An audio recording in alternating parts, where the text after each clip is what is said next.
Bienvenue, c'est l'actu. Cette semaine, on rentre dans les coulisses du Moulin Neuf lors de l'inauguration. Direction le Windstein pour une séance de dédicace à la sauce médiévale. À l'occasion des Journées européennes du patrimoine, Reichshofen inaugurait son carillon. Et tout de suite, le rendez-vous des seniors qui aura lieu à Gundershofen en avant-première.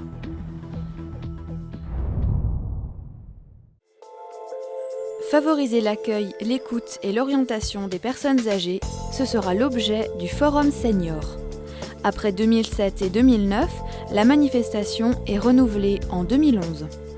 Conférences, stands interactifs et ateliers pratiques, la communauté de communes met l'accent cette année sur la prévention. Les quelques 3500 seniors, mais aussi les moins de 65 ans, pourront s'informer auprès des structures présentes, comme l'espace d'accueil senior de Haguenau, le service qualité de vie de Niederbronn-les-Bains et bien d'autres. Le Centre intercommunal d'action sociale vous donne rendez-vous au Forum Senior le vendredi 30 septembre de 10h à 17h et se tiendra à la salle polyvalente de Gundershofen.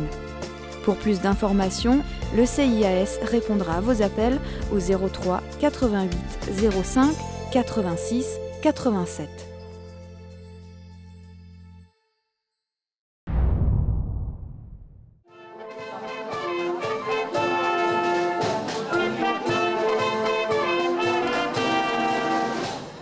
L'inauguration tant désirée a eu lieu le samedi 17 septembre. La musique municipale de Niederbronn-les-Bains a accueilli le public depuis les gradins. Je voudrais vous remercier d'être présents nombreux pour l'inauguration du Moulin Neuf de Niederbronn-les-Bains. Nous avons fini par l'appeler désirée. La salle avait été construite en 1989. Après 20 ans de service, les travaux de rénovation ont commencé en 2009. Avec les aléas, 2 années au lieu d'une ont été nécessaires. Le coût de l'opération, 3 200 000 €, financé par la commune, le conseil général et la région. La salle nécessitait une rénovation pour la remise aux normes. Le conseil municipal a décidé à cette occasion d'agrandir le tout. Ça vous va? Très bien. Voilà, bravo. Le chantier a prévu à la fois des améliorations techniques, des mises aux normes et ensuite aussi un petit côté spectaculaire pour l'accueil du public. Parce que le chantier nécessitait, on le savait au départ, une enveloppe d'au moins 2 millions d'euros et que, en fait, si on ne faisait que des choses techniques, les sanitaires, le grill technique ici, la cuisine et autres, ce sont des choses que le public ne voit pas. Et donc, il fallait aussi soigner l'accueil. Et donc, c'est pour ça que nous avons confié à 2 artistes de nous redessiner complètement le hall d'accueil. Et le résultat aujourd'hui, je dis toujours que c'est un choc culturel et qui est plutôt bien accepté par les gens qui le découvrent. Ce hall qui nous plonge dans un autre univers dès l'entrée dans l'antre de l'art, c'est Claude Elmlinger et Edgar Mahler qui l'ont conçu. La municipalité nous a contactés et bon, ils ne s'attendaient pas à une originalité comme ça. Après, bon, nous, on s'est mis en action. Au début, c'était, bon, il y a Niederbronn, la ville d'eau, le Moulin Neuf, évidemment. On a pris des éléments. Ça, c'est comme quand on prend un crayon, un pinceau, et on a la page blanche. On avait des éléments comme ici, par exemple, des éléments de fonderie, c'est-à-dire, comme il y a des fonderies ici, il y a différentes industries aussi, on a pris ces éléments. En haut, on a des roues qui sont éclatées, des fourches de paysans, c'est-à-dire Niederbronn était aussi entouré de paysans. Il y a une base très traditionnelle, et à partir de là, on a recomposé l'image, on a recomposé le genre, et on a créé des sculptures, on a créé l'ambiance. C'est comme un collage, ça a été créé comme un collage. La matinée se poursuit par la visite des sanitaires, de la cuisine, du nouveau grill technique. Tout a été fait pour que les utilisateurs puissent travailler dans les meilleures conditions. On voit la partie extension de locaux dépôt puis les loges. Tout ça, c'est nouveau. Nouvelle loge, de nouveaux bureaux et un parking. L'arc change jusque dans son nom, il devient le Moulin Neuf. Un moulin embrasse de la culture, embrasse des paroles et je crois que toutes les associations pourront s'y retrouver et je souhaite vraiment que ce moulin puisse tourner à plein pour que nous puissions offrir vraiment beaucoup d'activités dans ce lieu. Un concours avait été lancé pour trouver le nouveau nom et le nouveau logo. C'est chose faite.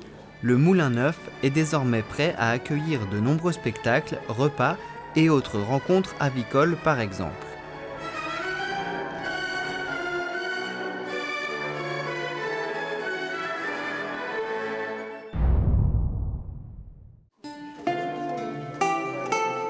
C'est à l'occasion des Journées européennes du patrimoine qu'Elisabeth Jäger-Wolf a décidé de présenter et dédicacer son dernier ouvrage au public. Le destin des Durkheim a été découvert aux côtés de saltimbanques, tailleurs de pierre et autres commerçants, un week-end sur le thème du médiéval.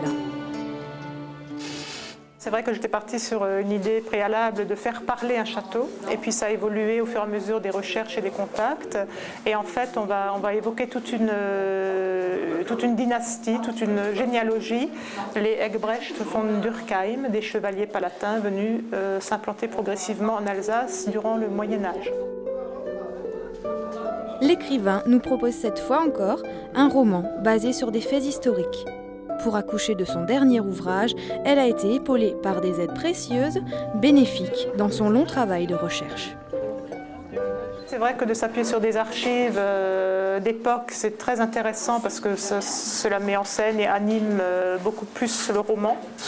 Moi, ça m'aide vraiment à me positionner, à avoir des points d'appui concrets, tant au niveau des faits historiques que des personnages. Après, il y a toujours le côté romancé et puis l'imagination qui a la part belle dans tout ce décor, une fois que le décor est planté. Elisabeth a choisi de faire revivre cette famille au fabuleux destin à travers des mots et expressions en vieux français et ce n'est pas sans arrière-pensée qu'elle a choisi de dédicacer son nouvel ouvrage au pied du Windstein. C'est un coup de cœur et c'est tout l'intérêt de faire revivre notre région. Donc l'ancien Wasgo, toutes ces petites vallées reculées, montagneuses, forestières, qui sont dominées par des ruines que tout le monde connaît, au moins de nom. Et vous les visitez, vous avez 3 lignes d'explication, mais qu'est-ce qu'il y avait derrière? Et donc là, on creuse beaucoup plus. Et en fait, c'est toutes ces ruines qui revivent, notamment le Schöneck et les 2 Windstein, qui étaient au cœur de la seigneurie des Egbrecht von Durkheim. N'ayant pas pu raconter la vie de cette famille dans un seul ouvrage, un tome 2 suivra le premier tome, La Seigneurie. Rendez-vous donc pour les Journées du patrimoine l'an prochain, où l'auteur a promis de présenter la dynastie.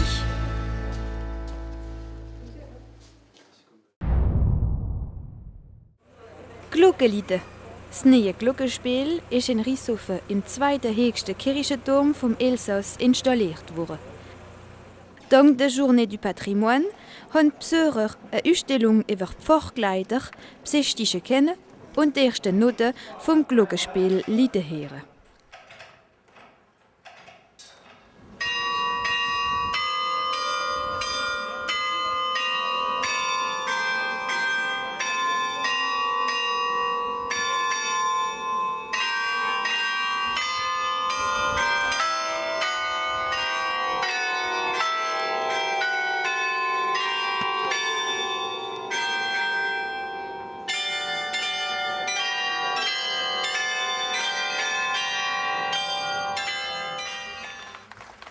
Mit 25 Glocken ist das Glockenspiel das erste im Elsass. Ein automatisches System ist notwendig gewesen, die Lade von 6,33 Meter auf und zu machen. Jetzt, alle auf Rishofen, für den neuen Klang zu hören.